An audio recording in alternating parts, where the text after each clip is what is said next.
start with the 2015 RC portion. Okay, let us start quickly. First passage is saying that human history abounds in claims and theories confining the right of governing to a few select citizen. जो human history है वो abound होती है इस claim में और theory में जो कि confining the right of governing, जो कि कन्फाइंड है कि right of governing to a few select citizens है उनको गवर्न करने में. Exclusion of the many is justified on the ground that human beings may be rightfully segregated for the good of society.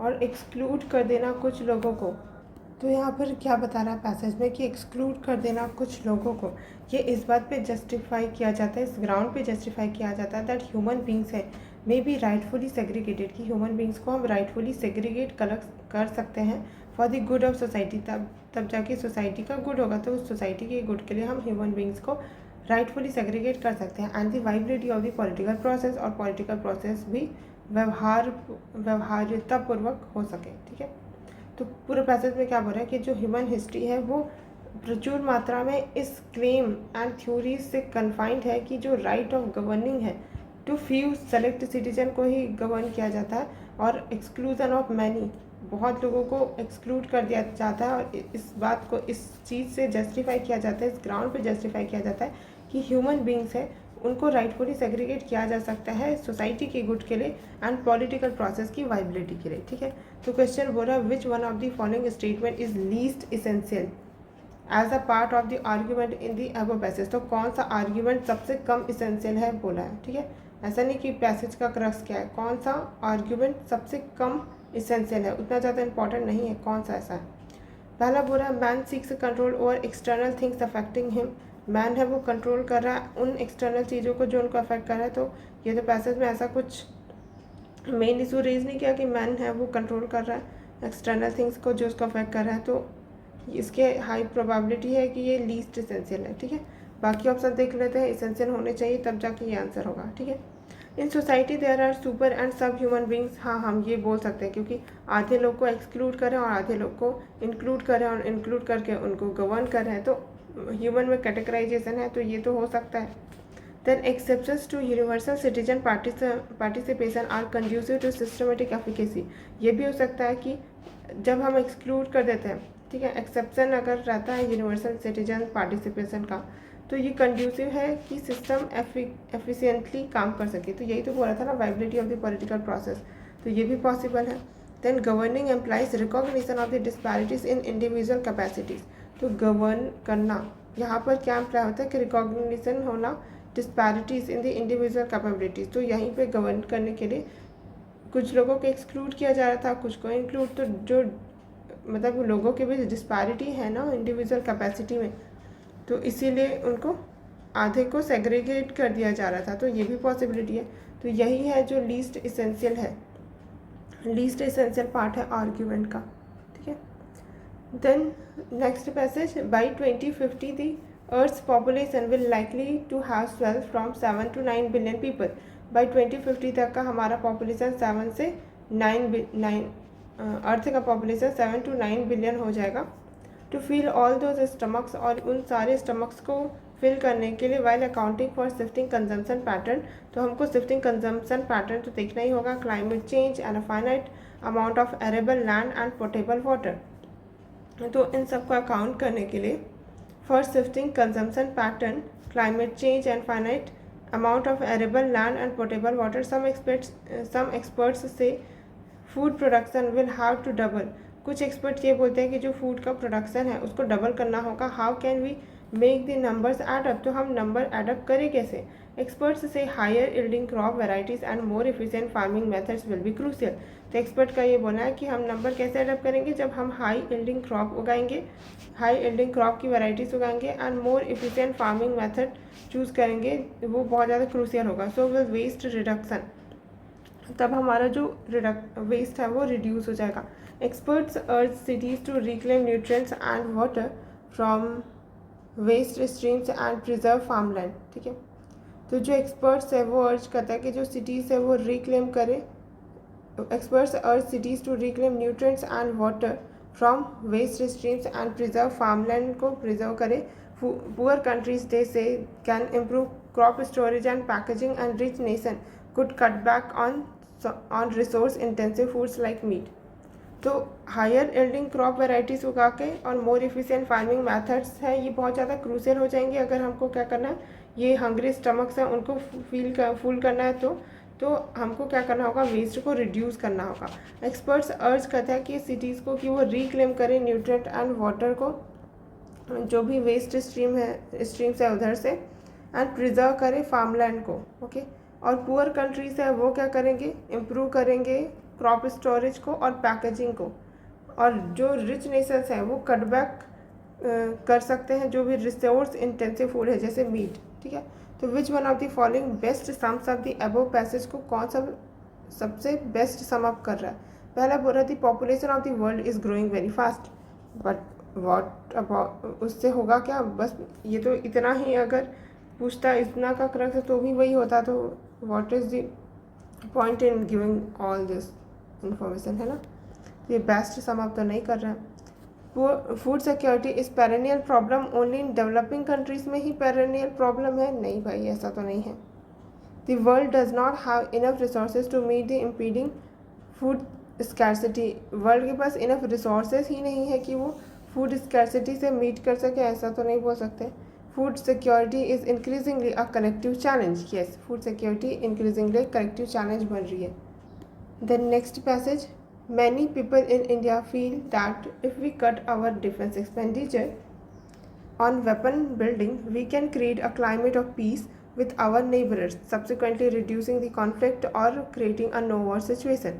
तो बहुत सारे लोग इंडिया में ये फील करते हैं कि अगर हम अपना डिफेंस एक्सपेंडिचर को कट कर देते हैं ऑन वेपन बिल्डिंग, तो हम क्रिएट कर सकते हैं एक ऐसा क्लाइमेट पीस का जहाँ पर हमारे neighbours and subsequently with our neighbours, तो पीस का एक ऐसा क्लाइमेट हमारे नेबर्स के साथ क्रिएट कर सकते हैं सब्सिक्वेंटली, और रिड्यूस हो जाएगा कॉन्फ्लिक्ट और क्रिएटिंग नो वॉर सिचुएशन हो जाएगा अल्टीमेटली सब्सिक्वेंटली। ठीक है, people who proclaim such ideas are either the victims of war or the propagators of false argument. तो जो भी ऐसा सोचते हैं, ये प्रोक्लेम करते हैं, people who proclaim such an ideas, वो या तो विक्टिम होते हैं वॉर के, या तो वो प्रोपोगेटर है फॉल्स आर्ग्यूमेंट के। With reference to the above passage, which one of the following is the most valid assumption क्या हो सकता है। पहला, building of weapons systems by us has instigated our neighbors to wage wars against us। ये बोल रहा है कि हमने बिल्ड किया वेपन सिस्टम, इसलिए ये चीज़ इंस्टिगेट करी नेबर्स को कि वो वॉर करे हमारे अगेंस्ट। तो पैसे से हम ये तो नहीं ये अज्यूम नहीं कर सकते कि बिल्ड वेपन करने से नेबर्स है वो इंस्टिगेट हुए हैं वेज वॉर करने हमारे अगेंस्ट। ठीक है, then second, the greater spending on the weapon building by us, जब हम ग्रेटर स्पेंडिंग कर रहे हैं on the weapon building by us would lessen the possibility of armed conflict with our neighbours. अगर ज़्यादा स्पेंडिंग करेंगे वेपन बिल्डिंग पे तो बोल रहा है कि पॉसिबिलिटी आर्म कॉन्फ्लिक्ट का हमारे नेबर्स से कम हो जाएगा, ये तो उल्टा ही जा रहा है पैसेज के। Then C, it is necessary to have state of the art weapon system for national security. ये बोल रहा है कि ये ज़रूरी है स्टेट के लिए कि वो वेपन सिस्टम डेवलप करे तब जाके फॉर द नेशनल सिक्योरिटी के लिए। तो ये बात तो सही बोल रहा है। Many people in India believe that we are wasting our resources on the weapon building पे, हमारा रिसोर्स वेस्ट कर रहे हैं ऐसा बोला, तो C will be the most valid assumption है। अब यहाँ पे हमने डी वाला क्यों मार्क नहीं किया, क्योंकि यहाँ पे ये बोल रहा है कि मैनी पीपल इन इंडिया ये बिलीव करते हैं कि हमारा रिसोर्सेज है वेपन बिल्डिंग में वेस्ट कर रहे हैं। अब पैसेज से हम ये तो ड्रॉ कर सकते हैं कि अगर हम मतलब पैसेज ने क्या बोला था कि मैनी पीपल इंडिया के लोग फील करते हैं कि अगर हम कट करें defence expenditure on weapon building तो हम नो वॉर फ्री जोन मतलब क्रिएट कर सकते हैं, ना कि ये बोला था पैसेज में कि हम जो पैसा लगा रहे हैं डिफेंस एक्सपेंडिचर पे वो वेस्ट है, नहीं ऐसा नहीं बोला था। ठीक है, तो पैसेज का टोन अलग था, यहाँ पर ऑप्शन का टोन अलग है। ठीक है, बस उसने थोड़ा बस पैसेज का वर्ड उठा लिया, many people in India believe, उसके बाद तो क्या ही तबाही मचाया है उसने। बट इस पैसेज का आंसर यूपीएससी ने दिया है आंसर नंबर बी। अब मुझे तो सी लग रहा था, बट देख लेते हैं कि यूपीएससी को ऐसा क्यों लग रहा है कि ये आंसर बी है, क्योंकि कुछ यूपीएससी ने जो आंसर दिया रहता है ना 2-3 पैसेज का वो हमेशा ही ऐसा रहता है कि हमको सही नहीं लगता है, उसके बावजूद वो सही रहता है। तो ठीक है, देख लेते हैं, लेकिन हमारा अपना जो थिंकिंग है हम वैसे ही सॉल्व करेंगे, क्योंकि ऐसे सॉल्व करने से अराउंड 22 आउट ऑफ 27 तो करेक्ट हो जाता है। ठीक है, ये 2-3 बाउंसर जाएंगे और सबके जाएंगे। ठीक है, देख लेते हैं कि बी वाला आंसर क्यों है। बी वाला आंसर है बोला the greater spending on the weapon building by us. अगर हम ग्रेटर स्पेंडिंग करते हैं वेपन बिल्डिंग पे, that would lessen the possibility of armed conflict with our neighbours. तो आर्म्ड कॉन्फ्लिक्ट की जो पॉसिबिलिटी है वो कम हो जाएगी अगर हम ज़्यादा स्पेंडिंग करते हैं तो। बट पैसेज में ऐसा कुछ टोन तो लग नहीं रहा था। मैनी पीपल है इंडिया के, वो ये फील करते हैं कि अगर हम डिफेंस एक्सपेंडिचर कम कर देते हैं वेपन बिल्डिंग पे, तो क्लाइमेट ऑफ पीस हो जाएगा विद द नेबर्स, और कॉन्फ्लिक्ट है वो कम हो जाएगा, नो वॉर सिचुएशन आ जाएगा। और ये प्रोग्राम करने वाले या तो विक्टिम ऑफ वॉर है या तो फॉल्स आर्ग्यूमेंट के प्रोपोगेटर है। तो ऐसा तो कुछ डायरेक्टली कुछ मिला नहीं, बट ये एज्यूम किया जा सकता है, बोल रहा है तो हो सकता है। ये गलत क्यों हो सकता है? सी वाला, it is necessary to have state of art weapon system for national security. तो इसको एक्सट्रीम होल्ड के काट भी सकते हैं वैसे, कि ये इट इज़ नेसेसरी कि state of the art weapon system develop करना नेशनल सिक्योरिटी के लिए नेसेसरी है। तो इसको गलत बोल सकते हैं, क्योंकि एक्सट्रीम हो गया कि अगर state of the art weapon नहीं है तो क्या होगा। अब state of the art weapon का भी कोई अलग इंटरप्रिटेशन तो नहीं है, यहाँ पर तो हिंदी नहीं दिया हुआ है। तो इस तरीके से ये वाला एलिमिनेट करके इस आंसर पे आया जा सकता है, बट एग्ज़ाम हॉल में ये पता कर पाना मुश्किल है। Then next passage, India accounts for nearly 1/5 of the world's child death. तो इंडिया है वो अकाउंट करता है 1/5 ऑफ वर्ल्ड चाइल्ड डेथ। तो वर्ल्ड में जितना डेथ हो रहा है उसका 1/5 तो चाइल्ड डेथ इंडिया में हो रहा है। In terms of numbers it is the highest in the world. Number के टर्म से हाईएस्ट है ये वर्ल्ड का, nearly 16 lakh every year. Of these more than half die in the first month of life. तो इनमें से मोर देन हाफ तो मतलब 16 लाख में से 8 लाख से ज़्यादा तो फर्स्ट मंथ में ही half die in the first month of life में ही उनकी मृत्यु हो जाती है। Officials believe that the reason for this is the absence of steps to propagate basic health practices. और ऑफिशियल्स का ये मानना है कि क्या रीज़न है इसके पीछे कि 1 मंथ के पहले ही उनकी डेथ हो जा रही है, वो है एब्सेंस ऑफ द स्टेप्स, कि स्टेप्स नहीं लिए गए to propagate the basic health practices relating to the breast feeding and immunisation. कि ब्रेस्ट फीडिंग वाली प्रैक्टिस है और इम्यूनाइजेशन ये प्रोपोगेट नहीं की गई है, ये जो कि ये क्या है, बेसिक हेल्थ प्रैक्टिस है। Also, the large reproductive population of 2.6 crore remains bereft of care during the critical phase of the pregnancy and post-delivery. Also, जो large reproductive population है 2.6 करोड़ की, वो remains bereft of care, मतलब care से दूर रहते हैं during the critical phase, जब उनका critical phase रहता है प्रेगनेंसी का and post-delivery के time. Added to this is the prevalence of the child marriage, और इसके साथ और जो सिचुएशन को वर्सन कर रही है, that is the prevalence of child marriage, anaemia among the young women and lack of focus on the adolescence sanitation के ऊपर, all of which impact child health rate. और ये सब क्या कर रहे हैं, चाइल्ड डेथ रेट को इम्पैक्ट कर रहे हैं। तो क्या क्रिटिकल इंटरेस्ट है, what is the critical interest that can be made from the above passage. क्या क्रिटिकल इंटरेस्ट हम ड्रॉ कर सकते हैं पैसेज से। A lot of Indians are illiterate and hence do not recognize the value of basic health practices. नहीं, literate नहीं है, ये इशू नहीं था, अवेयरनेस का इशू कुछ बता रहा था। India has a very huge population and the government alone can't manage public health services. But management में दिक्कत है ये तो नहीं बोला, तो ये भी नहीं हो सकता। Universalization and integration of the maternal health and child health services can effectively address the problem. अगर यूनिवर्सलाइजेशन हम कर दें, इंटीग्रेशन कर दें मटेरियल हेल्थ का, चाइल्ड हेल्थ का, तो इफेक्टिवली एड्रेस कर सकते हैं इस प्रॉब्लम को बोला है। फिर the nutrition of women in child bearing age does not affect child mortality rate. क्यों नहीं अफेक्ट करेगा भाई, तो C will be the correct answer. Then next passage, foods travel more than the people who eat them. तो food है वो ज़्यादा travel करते हैं उनके कंपैरिजन में जो पीपल उनको खाने वाले हैं, ठीक है। Grocery stores and supermarkets are loaded with the preserved and processed food. जो ग्रॉसरी स्टोर देख लो या सुपर मार्केट देख लो वो लोडेड है preserved and the processed food से। This however often leads to the environmental threat. ये environmental threat है कैसे? Such as pollution generated by long distance food transportation and wastage of food during processing and transportation. तो क्योंकि ये often lead करता है environmental threat को, क्योंकि जो पॉल्यूशन है जनरेट करता है ये कैसे? जब लॉन्ग डिस्टेंस फूड का ट्रांसपोर्टेशन किया जाएगा और फिर वेस्टेज भी तो होगा फूड का जब आप प्रोसेस कर रहे होगे तब, जब आप ट्रांसपोर्ट कर रहे होगे तब। फिर डिस्ट्रक्शन ऑफ रेन फॉरेस्ट है, उनका डिस्ट्रक्शन हो रहा है क्योंकि उनको हटा के आप फूड क्रॉप्स उगाओगे। रिड्यूस्ड न्यूट्रिशनल कंटेंट, क्योंकि आप प्रिजर्व करके लंबे समय तक रखना चाह रहे हैं तो न्यूट्रिशनल कंटेंट तो कम हो जाएगा। Increase demand for preservation and packaging, और डिमांड है वो इंक्रीज हो जाएगी फॉर प्रिजर्वेशन एंड पैकेजिंग के लिए क्योंकि वो प्रोसेस्ड फूड है। Then food insecurity also increases as the produce comes from regions that are not feeding their own population properly. और फूड इनसिक्योरिटी भी क्रिएट हो जाएगी क्योंकि जहाँ पर से फूड प्रोसेस करके अगर आ रहा है वो अपने पॉपुलेशन को ये फूड खिलाने की जगह वो प्रोसेस करके दूसरे कंट्री में भेज रहा है। क्यों? क्योंकि प्रोसेसिंग के बाद उसकी सेल्फ लाइफ बढ़ गई है। अदरवाइज़ पहले क्या होता था कि प्रोसेसिंग नहीं होती थी तो वो फूड को वो अपने ही एरिया में बेचना ही पड़ता था उसको, तो उनके पॉपुलेशन है वो इस चीज़ से बेनिफिट हो जाते थे और फूड इनसिक्योरिटी नहीं होती थी। लेकिन अब ऐसा नहीं है। Then with reference to the above passage which of the following statement is true? Correct कौन सा बोल रहा है?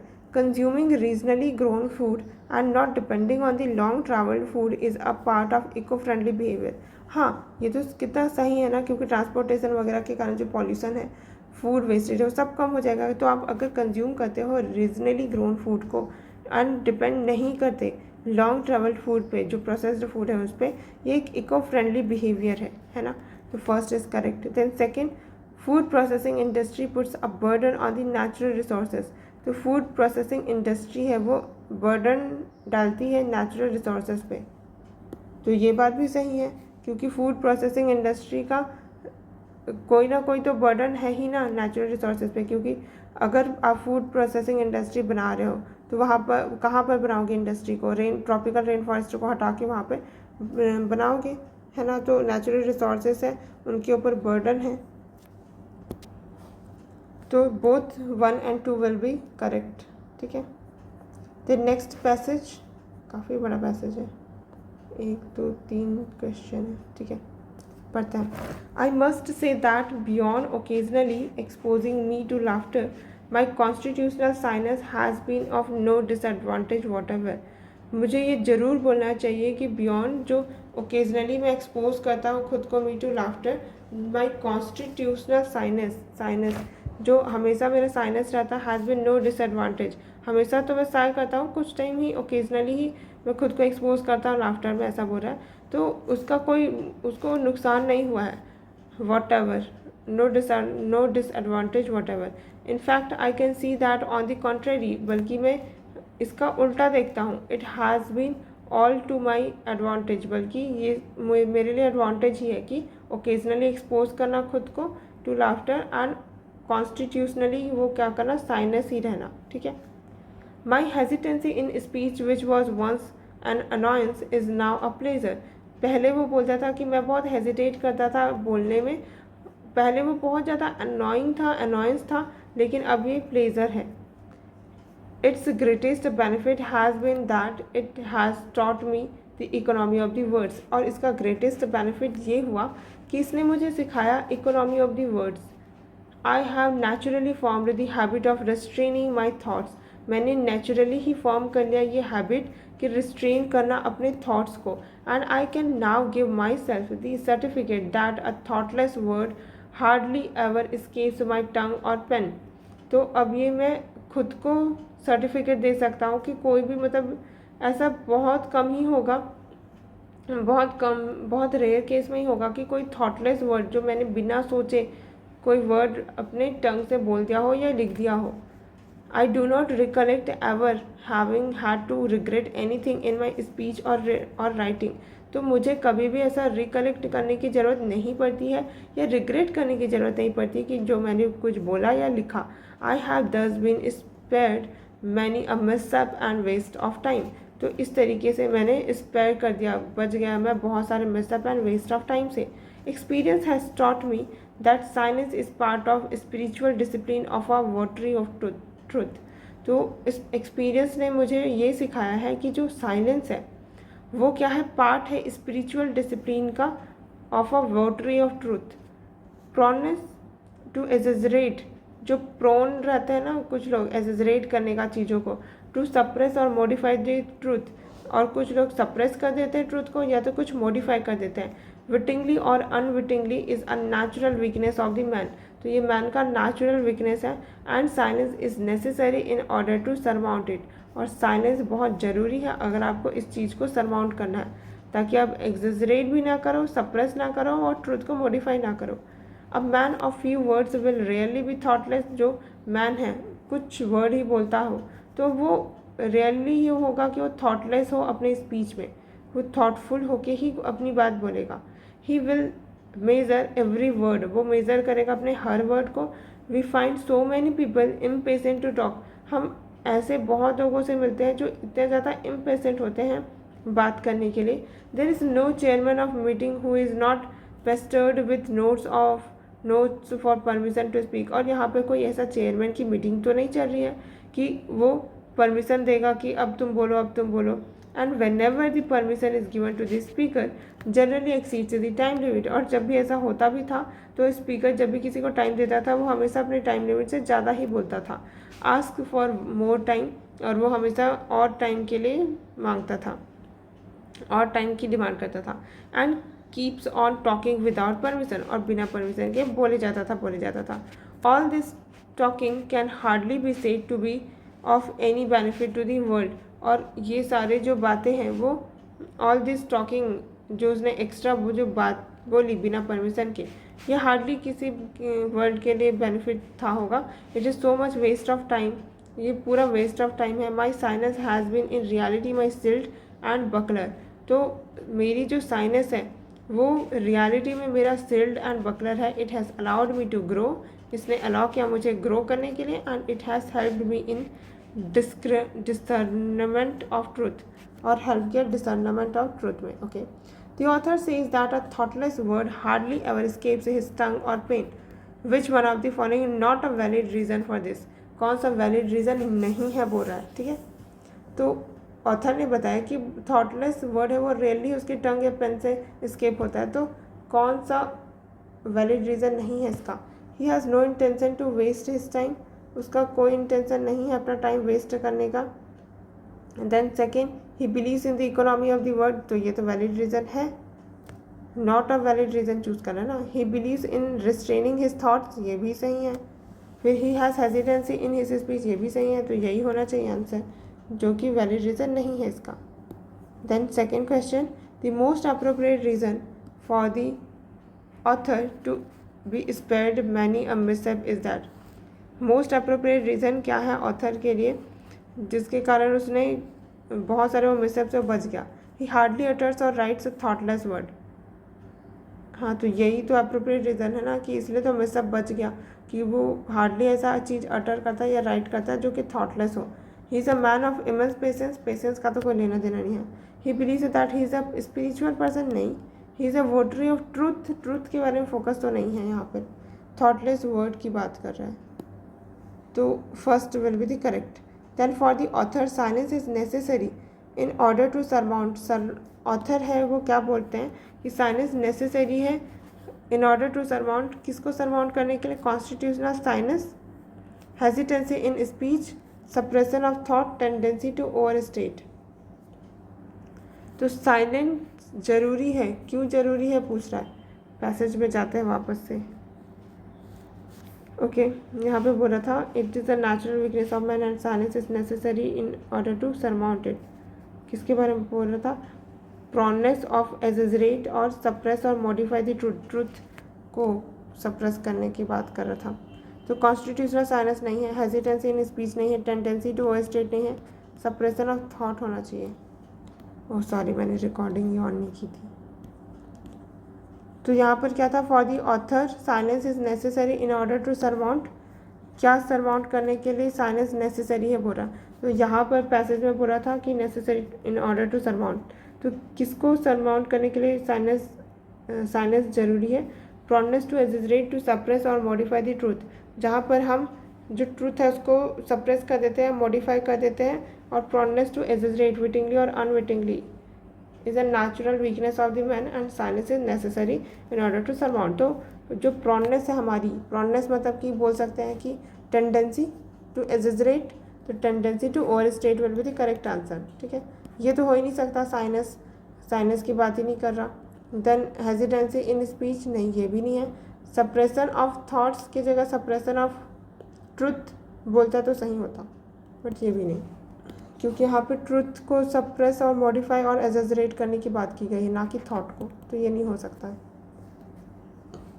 नेक्स्ट पैसेज देखते हैं। The richer states have the responsibility to cut down the carbon emissions and promote clean energy investment. जो richer states है उनकी ये रिस्पॉन्सिबिलिटी है कि वो कट डाउन करें कार्बन इमिशंस को एंड प्रमोट करें clean energy investment. There are the states that got electricity grew faster and now have high per capita income। मतलब कि these are states, और ये वो states है जिन्होंने जिनके इलेक्ट्रिसिटी मिली और ये ग्रो हुए faster and now have high per capita income भी है इनका, making them capable of sharing India's burden of becoming eco friendly. और इसलिए ये जो कंट्रीज़ हैं वो कैपेबल है शेयर करने में इंडिया का बर्डन, कि इंडिया भी इको फ्रेंडली हो पाए। ठीक है, Delhi for example can help by generating its own clean electricity using solar rooftop panel और even help poor states finance their clean energy projects. जैसे कि दिल्ली है फॉर एग्जांपल के लिए, वो हेल्प कर सकता है जनरेट करने में खुद का clean electricity using the solar rooftop panel को यूज़ करते हुए, और इवन हेल्प कर सकता है पुअर स्टेट्स फाइनेंस को, जो पुअर स्टेट्स है उनको फाइनेंस करने में उनके क्लीन एनर्जी प्रोजेक्ट में। It is no secret that the state electricity board which control 95% of the distribution network. तो इसमें कोई सीक्रेट नहीं है कि जो स्टेट इलेक्ट्रिसिटी बोर्ड है, स्टेट इलेक्ट्रिसिटी बोर्ड क्या करती है, कंट्रोल करती है 95% ऑफ द डिस्ट्रीब्यूशन नेटवर्क का 95% को कंट्रोल करती है and neck deep in losses, और लॉसेस में पूरा डूबी हुई है। ठीक है, नेक तक का। These losses further discourage the state utilities from adopting renewable energy। और ये जो losses है ये और ज़्यादा डिस्करेज करती है स्टेट यूटिलिटीज़ को कि वो अडॉप्ट कर पाए renewable energy as it is more expensive than the fossil fuel, क्योंकि ये तो फॉसिल फ्यूल से और ज़्यादा महंगा है। तो फॉसिल फ्यूल में ही इतना हम लॉस कर रहे हैं, तो रेन्यूएबल एनर्जी जो कि एक्सपेंसिव है उसमें कर पाना तो और मुश्किल है। Which one of the following is the most logical and rational assumption that can be made from the above passage? First, richer states must lead in the production and adaptation of the renewable energy। तो यही तो बोला था passage कि richer states हैं उनको lead करना चाहिए production and adoption of the renewable energy. अब देखते हैं बाकी और कोई अच्छा आंसर है क्या। The poor states always have to depend on the rich state for electricity. Electricity के लिए डिपेंडेंट रहना पड़ता है, ऐसा तो नहीं बोला पैसेज ने कि पुअर स्टेट्स हैं उनको हमेशा ही रिच स्टेट्स पर इलेक्ट्रिसिटी के लिए डिपेंडेंट है ना। Then C, the state electricity board can improve their finances by undertaking clean energy project. भाई ये तो उल्टा ही बोला है, स्टेट इलेक्ट्रिसिटी बोर्ड कैसे इम्प्रूव करेगा फाइनेंस, वो भी क्लीन एनर्जी प्रोजेक्ट से, ये तो और ज़्यादा एक्सपेंसिव है। नहीं भाई, ऐसा हो ही नहीं सकता। Then D, the high income disparity जो है between rich and poor is the major cause of high carbon emissions in India. क्योंकि रिच एंड पुअर में डिस्पैरिटी है इसलिए हाई कार्बन इमिशन हो रहा है, ऐसा तो नहीं है भाई। तो A will be our most logical and rational assumption. ठीक है, then next passage, set against a rural backdrop. Set against a rural backdrop, stench of kerosene is the story of a couple. Set against a rural backdrop में है ये stench of kerosene, एक story है किसका, एक couple का, Guleri and Manak, who have been happily married for several years but do not have a child. तो Guleri and मानक है, उनका हैप्पीली मैरिज था, कुछ साल बाद उनका एक भी मतलब but do not have child, तो उनका कोई बच्चा नहीं था। Manak's mother is desperate to have a grandchild to carry on the family's name.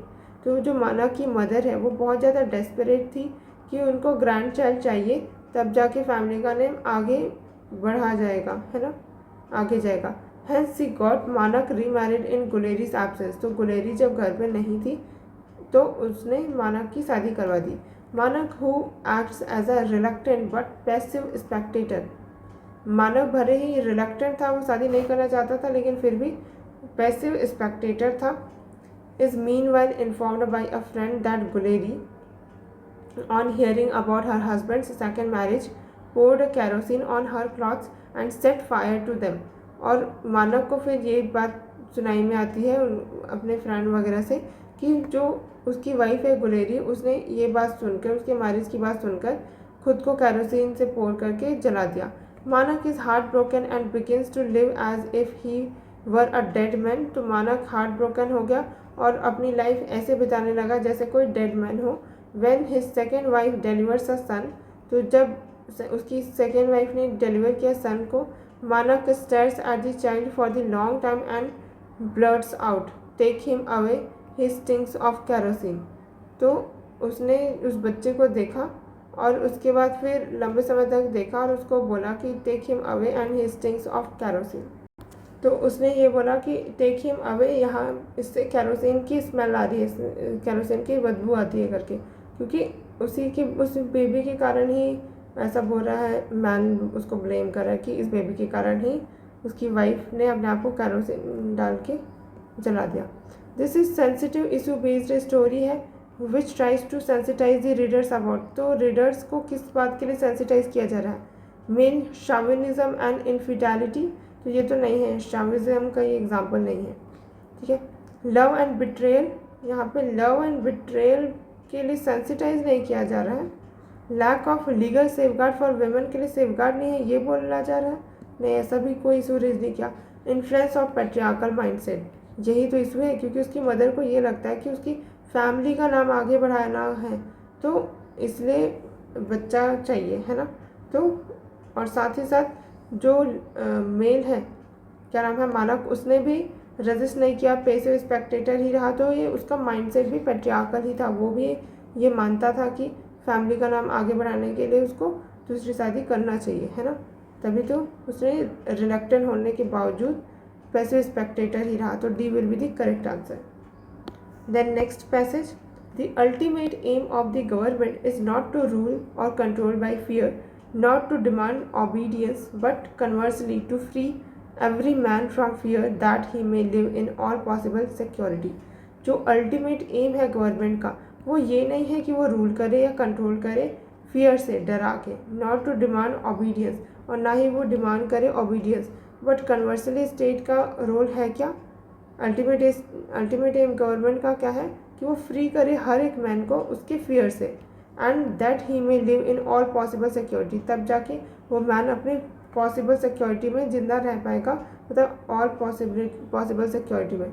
In other words, to strengthen his natural right to exist and work without injury to himself और others. तो in other words में अगर हम बोलें तो government है वो strengthen करती है इंडिविजुअल के नेचुरल राइट को कि वो एग्जिस्ट कर पाए, मतलब उसकी लाइफ सेफ हो, सिक्योर हो, और वो वर्क करे बिना खुद को इंजरी पहुँचाए और दूसरे को भी, है ना। The object of the government is not to change man from rational being into beast और पपेट्स। ऑब्जेक्ट गवर्नमेंट का ये नहीं है कि वो चेंज कर दे रैशनल बीइंग को बीस्ट में या फिर पपेट्स में।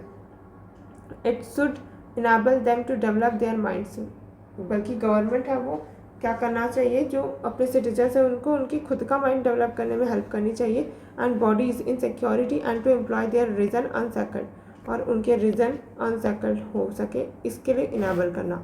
विच among the following is the most logical and rational inference that can be made from the above passage. The true aim of the government is to secure the citizen their social and political freedom. Secure करना है government का काम, हो सकता है inference draw कर सकते हैं। तो then the primary concern of the government is to provide absolute social security। absolute social security तो नहीं हो सकता, वो भी all its citizen नहीं। the best government is the one that allows citizen to enjoy absolute liberty in all matter of life। नहीं, ये भी नहीं। ऐसे तो अगर absolute liberty हो जाएगी तो दूसरे को भी वो हार्म कर देगा। The best government is the one that provides absolute physical security to people of the country. नहीं, फिजिकल सिक्योरिटी एब्सोल्यूट नहीं होगी, कोई भी एब्सोल्यूट नहीं हो सकता ना, यही आंसर सही है फिर तो। ओके, फिर बाकी रिमेनिंग पैसेजेस नेक्स्ट में देखते हैं।